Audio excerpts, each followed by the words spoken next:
a diferencia de otros países, incluido nuestro vecino, es que aquí hay un activismo político permanente. Aunque no estamos en procesos electorales, pero la gente siempre es muy activa. Hemos visto, después de la salida del poder del Partido de la Liberación Dominicana, hemos visto una especie de reencuentro de nuevo con las bases, la reestructuración. ¿Cómo va ese proceso? Mira, Johnny, yo me voy a concentrar en una primera parte en lo que fue el inicio de tu pregunta. Sí. La razón por la cual en República Dominicana hay un activismo político constante es porque después de la dictadura de Trujillo, los dominicanos comprendimos que el trabajo de la democracia, ese trabajo constante de fortalecimiento de las instituciones, de estímulo de la conciencia democrática, de participación activa de las distintas expresiones de la visión o de las visiones políticas, constituyen la piedra central para el desarrollo de la República Dominicana. Y hay una gran cantidad de dominicanos que están dispuestos día a día a hacer valer sus planteamientos, a propugnar por un mayor desarrollo del Estado dominicano, pero sobre todo una consolidación del Estado social y democrático de derecho. Y durante los últimos años, durante esta etapa democrática extendida que hemos tenido, hemos logrado grandes hitos que han permitido que los dominicanos no solo tengan instituciones más fuertes, todavía con deficiencias, somos un país subdesarrollado, pero que además hayamos logrado conquistar mejores niveles de vida, entendiendo que todavía no hemos llegado a la meta. Y eso, obviamente, tiene una expresión fuerte en un sistema de partidos que ha logrado, digamos, evolucionar, fortalecerse, hacerse mucho más democrático. Los partidos de hoy no son los partidos de los años 70, donde habían figuras caudillescas en su mayoría que consolidaban la voluntad de esos partidos políticos. Hoy hay expresiones mucho más plurales, hay una diversidad de generaciones y creo que en el caso del Partido de la Liberación Dominicana, en este cambio de ciclo político que ha habido en la República Dominicana, porque no es solo un cambio de gobierno, el PLD digamos que coronó durante los últimos 24 años el liderazgo político durante un ciclo que inició a partir del Pacto por la Democracia y que se extendió hasta ahora en el 2020. Y ahora se inicia una nueva etapa. El PLD se está reestructurando, hay una nueva generación y hay grandes cambios internos. Y hay una decisión de conectar con las bases del partido, de generar nuevas ideas y de producir y construir una propuesta política de futuro que pueda conectar con las aspiraciones, los sueños y las ilusiones del pueblo dominicano. Pero entonces eso puede significar que hasta cierto punto no hay mal que por bien no venga y que al PLD hasta cierto punto le ha convenido esa derrota ante el proceso que llevaba con esto de que se está reestructurando, que se está volviendo a las bases, que se está renovando con sangre nueva. Yo creo que al PLD le ha convenido este cambio. ¿Qué tú crees de eso, Rafael? A mí me gusta normalmente enfocar las cosas desde una perspectiva más amplia. Yo creo que a la República Dominicana, a los países, le convienen las transiciones y la alternabilidad en el poder. Si bien el deseo de un partido es gobernar y mantenerse, digamos, dirigiendo los destinos nacionales durante el mayor tiempo, en democracia tiene que haber cambios de gobierno, tiene que haber cambios de partido y tiene que haber más expresiones democráticas. Ahora, el detalle está en que aún hace falta consolidar aspectos para que no sea traumático para el país esa transición, como, y perdón que me extienda tanto, sí, está bien. Ustedes abordaban uno de los temas esenciales vinculados a ese trauma al que me refiero, que es el cambio profundo que se produce en la administración pública solo porque hay un cambio de partido. Y mucha gente, incluso de carrera administrativa, pierde su puesto de trabajo solamente porque es de un partido distinto. No te sientas incómodo con mi pregunta. Yo te he demostrado cariño y respeto. Y te lo quiero reiterar en este momento. Usted es una estrella, Michael Miguel. No. Gracias. Mira, sí, gracias, Rafael. Pero yo quiero que tú no te sientas incómodo con mi pregunta. Mira. En este momento, aquí hay un problema, diríamos, problema lógico, y es que el empresariado decidió no permitir que el poder político, muchas veces antidemocrático, muchas veces populista, muchas veces caótico, le dañe su fiesta. El empresariado no quiere que ese poder político le dañe la fiesta ni sus inversiones. Por eso decidió incursionar, tener injerencia en la política. Hay gente que ve eso mal. Como yo te conozco, como yo te he visto, te doy seguimiento, como sé que el principal punto de la agenda del PLD debe ser volver a Bosch. Yo pregunto, con todo respeto, Rafael Paz, que tan fácil, entró a ese comité político. ¿Rafael Paz entró como un aliado de los empresarios o Rafael Paz tiene en su proyecto defender esos fundamentos bochistas? Mira, Michael, esa es una de las preguntas más interesantes y creo que más relevantes que me han hecho en alguna entrevista. Y pienso que me permite aclarar muchas cosas. Uh-huh.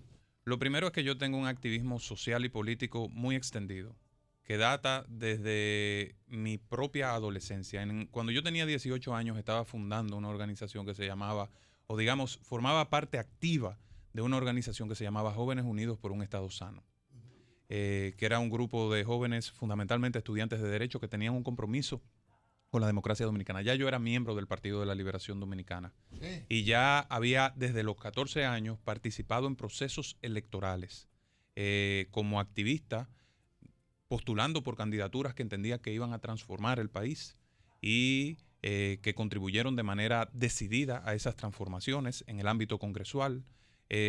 También me tocó jugar un rol muy activo en la universidad en distintos ámbitos, porque siempre combiné la militancia política con el desarrollo profesional en la sociedad civil. Social. Correcto. Y me tocó fundar el Comité de Estudiantes de Derecho de mi universidad. Es una de las contribuciones de la Universidad Iberoamericana. UNIBE. Y participé también en la campaña del 2004 en el Comando Nacional de la Juventud del Partido de la Liberación Dominicana. He trabajado más o quizás la misma cantidad de tiempo en el Estado que en el sector privado. Yo estuve en la Junta Central Electoral, en la Suprema Corte de Justicia, en la Procuraduría General de la República, contribuyendo con el desarrollo democrático y trabajando en la parte técnica a nivel político. Por ejemplo, la propuesta, yo no sé si ustedes recuerdan, quizás Johnny, tú lo recuerdas muy bien, y todos ustedes, en el año 2010, el Partido de la Liberación Dominicana presentó una comparación entre la obra legislativa del PLD y la obra legislativa del PRD en los periodos en que habían sido mayoría cada uno. Ese documento, quien lo elaboró fue un joven que era asesor del Congreso Nacional en ese momento, que no se veía en las cámaras, pero que participaba en algunas entrevistas vinculadas a temas constitucionales y legales, que se llamaba Rafael Paz. Es decir, he hecho contribuciones importantes. Ahora, ¿qué pasó? En el año 2009, Michael, yo entendí en el 2010 que para mi generación no había espacio de crecimiento en los partidos políticos. En ese caso, en mi partido, había una generación que estaba muy consolidada, muy briosa, que no estaba decidida a abrirle paso a absolutamente nadie. Se había producido un fusilamiento general de la juventud. Wow. ¿Fusilamiento general? Sí, yo lo interpreté así. Un estancamiento. Sí. Porque, y esto lo recordarán aquellos que estaban muy vinculados al PLD o lo observaban en ese momento, Manuel Crespo era el secretario de la Juventud y lanzó una especie de proyecto presidencial y eso produjo una reacción. Sí, recuerdo. Entonces... Fue muy poquito el espacio. Correcto. Por eso te impactó. Entonces me fui a estudiar fuera. Que nació Nati muerto. Estudié gobierno y gerencia pública y cuando regresé dije, mira, creo que debemos irme a la sociedad, a construir liderazgo social, a vincularme a organizaciones y a tener resultados como profesional. Ya llegará el momento de hacer política. Entonces, recibí una oportunidad en aquel momento en el Consejo Nacional de la Empresa Privada y tuve allí el desarrollo que ustedes conocieron, convirtiéndome en una de las principales voces del empresariado en la República Dominicana y luego entonces entré al Consejo de Competitividad a forjar lo que a mí me gusta, alianzas para el desarrollo del país entre el sector público y el sector privado. Te digo esto para escenificarte muy bien contestada la pregunta. Que mi llegada al comité político no se produce por un azar del destino, ni fue fácil tampoco. Yo tuve que ser el candidato a senador en la capital, ganando primarias abiertas contra las direcciones políticas del partido en la capital que apoyaron a dirigentes de mucho peso, porque no hay que olvidarse que a mí me tocó enfrentarme a 3 miembros emblemáticos del Comité Central del PLD, Roberto Salcedo, Guarocuya Félix y José Manuel Hernández Peguero, ganar ese proceso interno y enfrentarme al escenario político más escabroso que le ha tocado enfrentar a candidato alguno en la capital. La senaduría de la capital. La senaduría del distrito, Sí. con una sociedad que estaba indignada por la suspensión de las elecciones, y lograr en la capital ser el PLDista más votado en todos los niveles de elección. La senaduría recibió la mayor cantidad de votos, más que el nivel presidencial, más que todos los diputados sumados, más que el nivel de la alcaldía. Y eso fue el resultado de un gran trabajo con recursos limitados, porque el que vio mi campaña se dio cuenta de que no habían grandes recursos, que lo que había era mucho trabajo, mucha voluntad y mucho compromiso. Y un conjunto de políticos, profesionales, jóvenes, completamente comprometidos, que contribuyeron a lograr ese resultado. Después, humildemente, me presenté al Comité Central, logré ser el más votado del Gran Santo Domingo y el cuarto a nivel nacional, y el apoyo y el reconocimiento y la valoración de la dirigencia a nivel nacional nos permitió lograr una posición en el comité político. Yo quisiera saber, estamos conversando con Rafael Paz, es miembro del Comité Político del Partido de la Liberación Dominicana, fue aspirante a senador por el Distrito Nacional, por ese mismo partido, y además también fue vicepresidente del Consejo Nacional de la empresa privada CONEP. Me encantaría saber, el pasado miércoles el gobierno anunció una noticia que muchos la han tomado con beneplácito, pero otros advierten que pudiera generar problemas en el futuro. Me estoy refiriendo al incremento salarial de un 24% aproximadamente en el sector privado no sectorizado, dejando fuera turismo, construcción y zonas francas. Usted, como ex vicepresidente del CONEP, quisiera saber qué opinión le merece esta decisión a propósito de las advertencias que hacen economistas, y además también hay quienes dicen que es una publicidad engañosa, incluso van hasta ese término, dicen. ¿Cuál es la opinión que tiene Rafael Paz en ese sentido? ¿Entiende que se ha llenado las expectativas o que se ha quedado a medias esta noticia positiva? Mira, yo creo que, y es una excelente pregunta, Patricia, hay que poner las cosas en su justo contexto. Lo primero es que hay que entender la decisión más importante que se ha tomado en esta convocatoria del Consejo Nacional de Salarios, ¿verdad? Del Comité Nacional de Salarios. Y la más importante fue la reclasificación de las empresas. Antes, con la clasificación anterior, una empresa que tenía ventas brutas o un capital de más de 4 millones de pesos era una empresa grande y estaba obligada a pagar el salario más alto en la escala aprobada. Significa que si el salario mínimo más alto anterior era de 17,000 pesos, la mayor cantidad de empresas de la República Dominicana pagaban esos 17,000 pesos. Ahora se hizo una reclasificación que va en la siguiente dirección. Una empresa que tiene ventas por debajo de 8 millones de pesos es una empresa micro. La que tiene ventas entre 8 millones y 50 millones de pesos es una empresa pequeña. Entre 50 y 220 millones es una empresa mediana, y de más de 200 millones de ventas brutas anuales es una empresa grande. Es decir, hay un cambio radical. La que antes, por ejemplo, vendía 8 millones, que antes era considerada una empresa grande, ahora es una empresa micro. Lo que implica que esa empresa, en vez de pagar los 17,000 que pagaba anteriormente, puede contratar personas ahora por 12,900 pesos.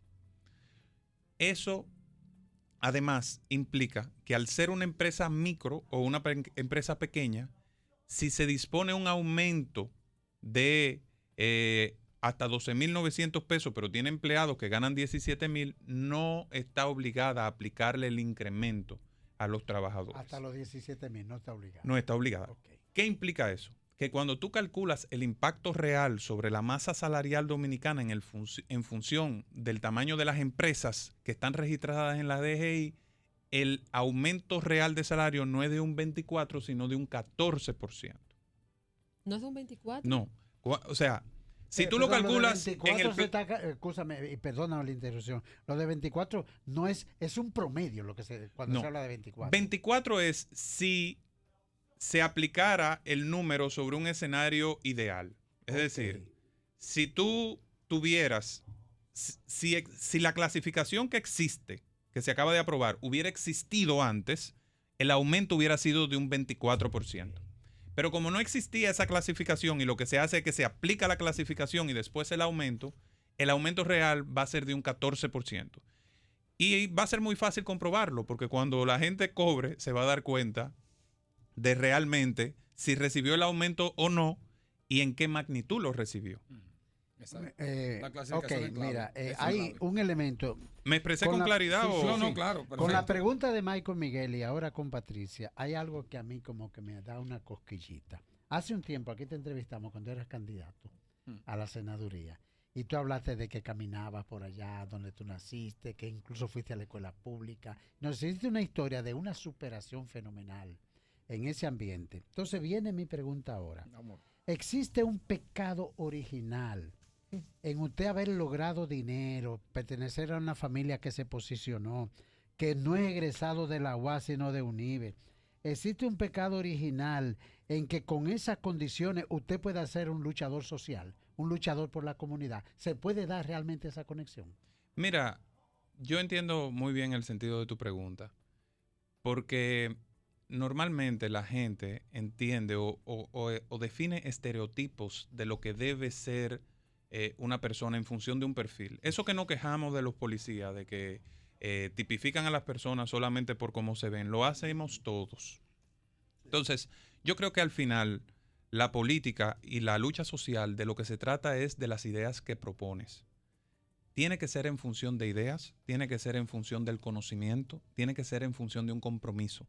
Y yo creo que una de las derivaciones negativas que ha tenido la política es que se ha vinculado a lo económico. Yo no creo que el elemento central en la política sea las características económicas de una persona. Yo creo que lo fundamental en la política es el compromiso demostrado con acción, el deseo de servir, las ideas que postula. Yo, particularmente, en mi caso, creo mucho que la gran lucha de la República Dominicana es por los derechos. Todavía está pendiente que los dominicanos seamos verdaderamente iguales. La segunda gran lucha tiene que ver con el respeto. Hay mucha violencia en la República Dominicana que se expresa en el robo, en la delincuencia, pero que se Hasta en el expresa tránsito. en el tránsito y en las relaciones familiares. Sí. Hay muchos hombres golpeando mujeres, pero también hay mujeres golpeando hombres. Es decir, y hay muchos hermanos que se golpean entre sí, muchos Entonces, vecinos. hablaríamos ahí de una sociedad muy embrutecida en ese aspecto, como muy primitiva. No, yo diría que nosotros hemos avanzado, pero todavía hay grandes luchas pendientes que requieren de la clase política un esfuerzo mayor y que entendamos que no todo es lo económico, no todo son las conquistas materiales de las personas. Es importante que la gente tenga comida, que la gente tenga acceso a oportunidades, pero también es importante que la gente viva en paz. Rafael, yo no le perdono al comité político. Yo. Michael Miguel. Sí, yo no le, porque yo amé al PLD en un tiempo determinado de mi vida. Lo amé con amor, lo que es el amor. Yo amé al PLD porque soy bochista. Sigo siendo bochista. No hay por qué reírse, caballero. No, está bien. Mira, Rafael. No te dejes distraer más. No, sí. Te estás saboteando, John.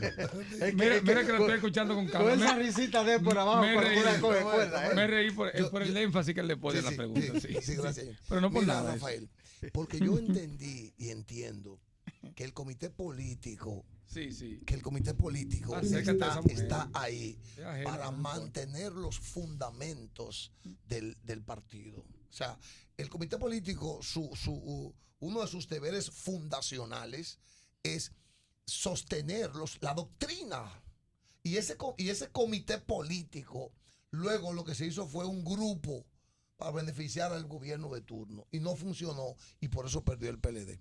A mí me gustaría saber cuáles son tus objetivos en el comité político. ¿Qué buscas tú ahí? Mira, yo soy de aquellos que les gusta hacer campaña con propuestas claras y definidas para que la gente después me pueda exigir.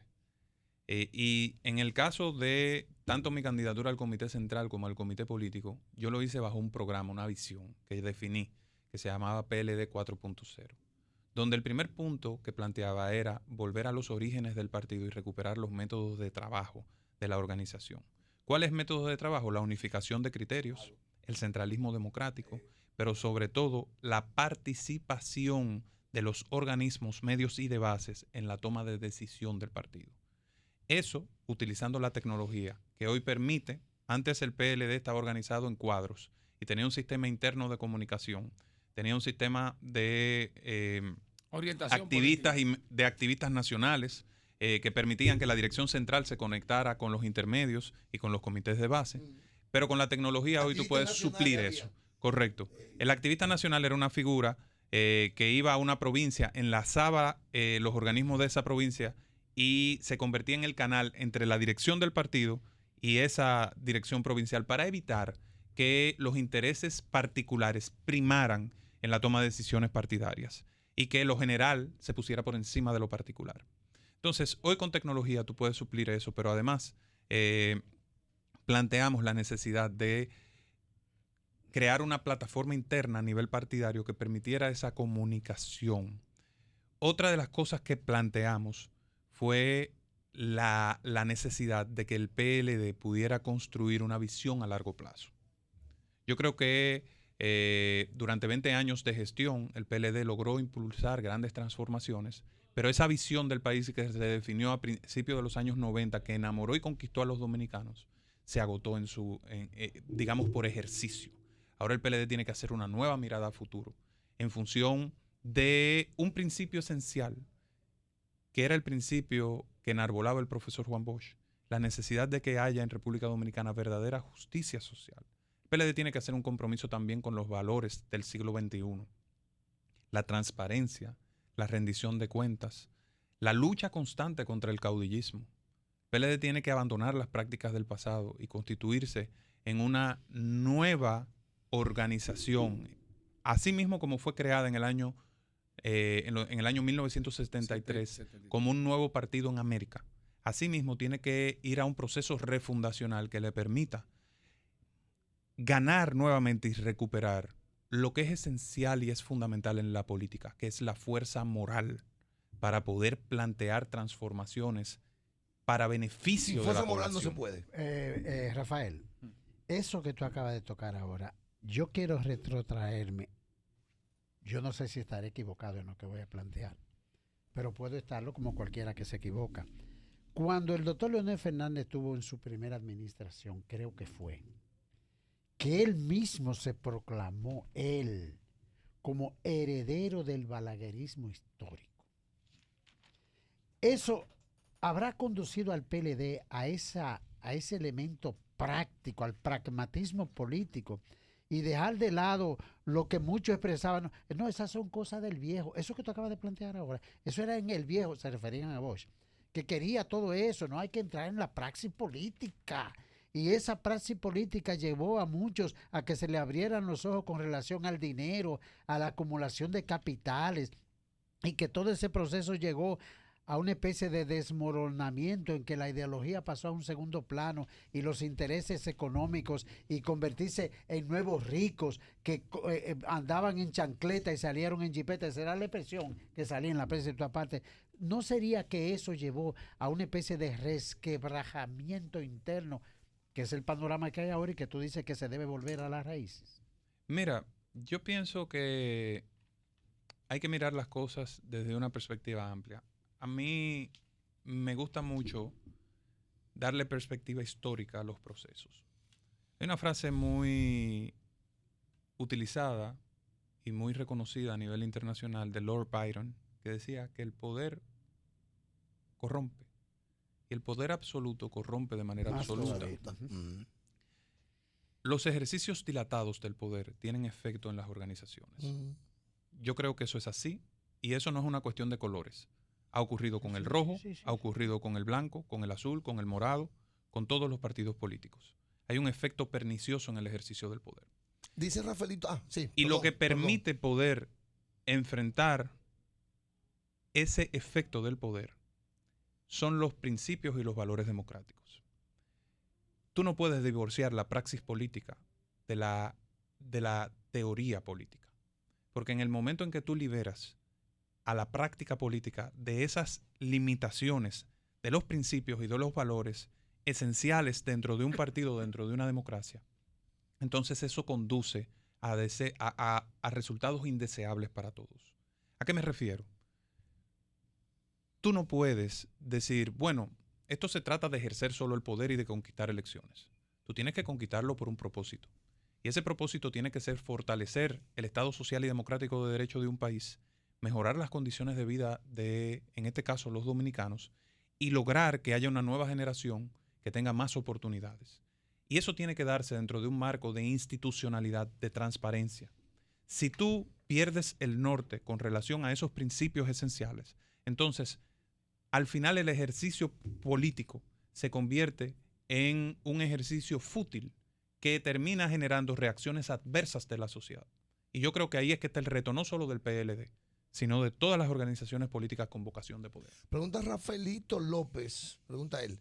Pregúntale a Paz por qué él promovía quitarle la cesantía a los trabajadores. Mira, yo creo que esa es una de las mentiras más extendidas en el escenario político nacional. No hubo una sola propuesta nuestra como dirigente político, como candidato a senador, como titular de una entidad del Estado vinculada a ese tema. Esa siempre ha sido una aspiración del sector empresarial, que la reivindicaba antes de mi llegada al CONEP, durante mi estadía en el CONEP, y la sigue reivindicando en el día de hoy. Y eso es parte de un diálogo social, donde eso lo plantea el empresariado, pero por ejemplo, los sindicatos plantean una libertad sindical donde hasta en una pyme se puede hacer un sindicato. Es decir, cada sector tiene sus posiciones fuertes. Entonces, se ha pretendido confundir a la opinión pública endilgándome eso a mí, pero en el gobierno actual hay varios que participaron en la comisión que propuso eso. Entonces, ¿por qué me lo endilgan a mí? Por una razón sencilla.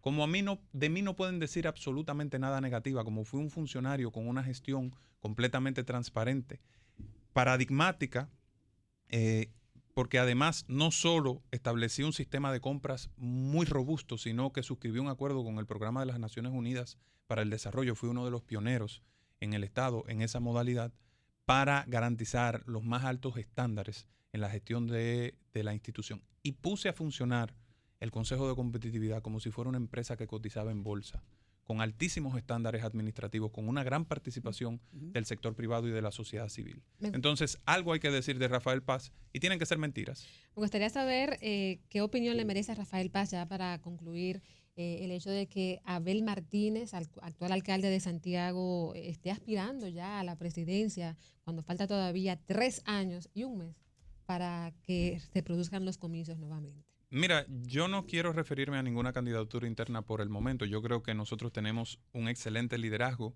que tenemos exponentes maravillosos. Abel es uno de ellos, también Margarita Cedeño.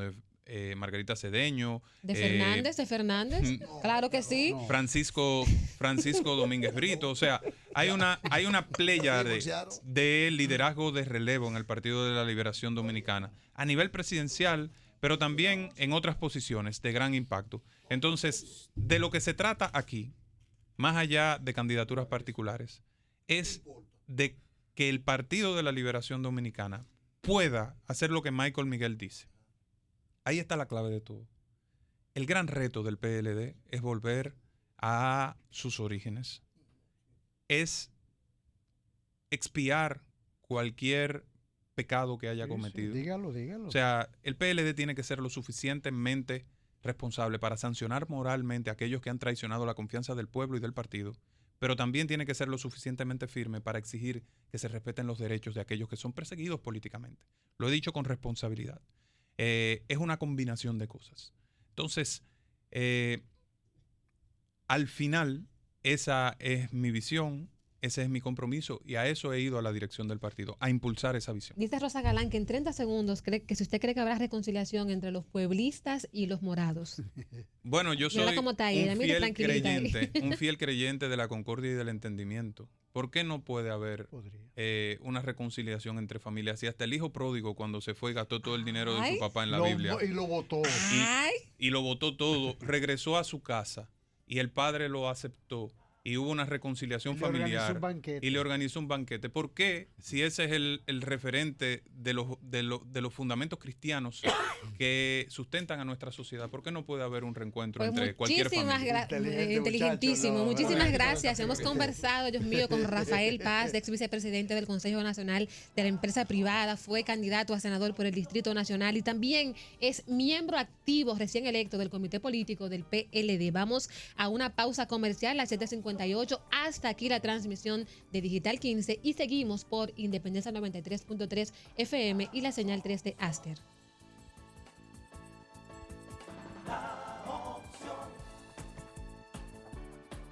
Estás escuchando